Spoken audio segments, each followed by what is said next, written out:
பாவக்காவா அச்சோ அது கசப்பா இருக்கும் எனக்கு வேணாம் அப்படின்ட்டு நிறைய பேர் அதை அவாய்ட் பண்ணிட்டு போயிருவீங்க.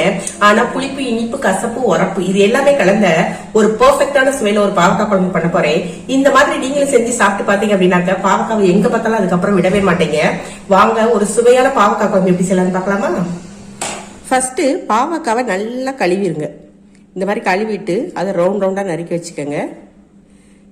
இப்போ சாதத்துக்கு ஊற வச்சிருப்பீங்களா அரிசி, அந்த அரிசியை நல்லா கழுவிட்டு அந்த தண்ணியை ஒரு பாத்திரத்தில் ஊற்றி அதில் புளியை ஊற வச்சுருங்க. புளிப்பும் உரப்பும் தூக்கலாக இருந்தால் தான் கசப்பு தெரியாது. அதனால் ஒரு 12 காஞ்ச மிளகாய் வத்தல், 1 டீஸ்பூன் ஜீரகம், கொஞ்சம் மிளகு, தேங்காய், வெங்காயம், சின்ன வெங்காயம் அரைச்சிக்கிட்டிங்கன்னா இன்னும் டேஸ்ட்டாக இருக்கும்.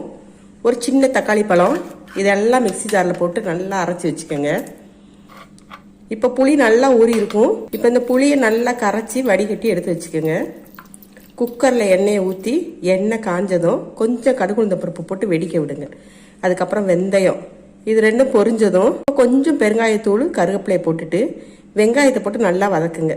வெங்காயம் சின்ன வெங்காயம் வதக்கினீங்கன்னா இன்னும் டேஸ்ட்டாக இருக்கும். என்கிட்ட சின்ன வெங்காயம் இப்போ இல்லை, அதனால நான் பெரிய வெங்காயம் போட்டிருக்கேன். நீங்கள் சின்ன வெங்காயம் யூஸ் பண்ணிங்கன்னா இன்னும் நல்லா டேஸ்ட்டாக இருக்கும். இந்த வெங்காயம் வதங்குற வரைக்கும் வெயிட் பண்ணுங்க. வெங்காயம் இந்த அளவுக்கு நல்லா வதங்கினதும் நம்ம நறுக்கி வச்சிருக்கிற பாவக்காயை சேர்த்து வதக்குங்க. அதில் போடும்போதே கொஞ்சம் சீனியை சேர்த்து போட்டு வதக்கிடுங்க.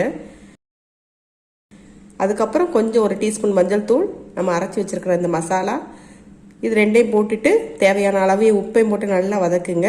இந்த மசாலாவில் இருக்கிற தண்ணியெல்லாம் நல்லா வற்றி இந்த மசாலா முழுசும் பாவக்காயில் நல்லா ஒட்டுற அளவுக்கு வதக்கணும்.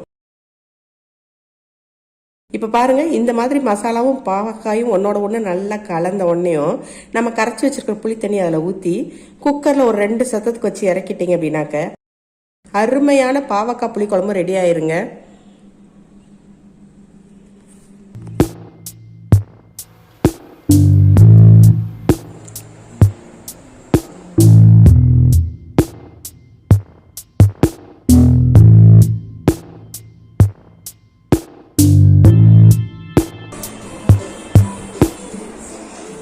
Come on.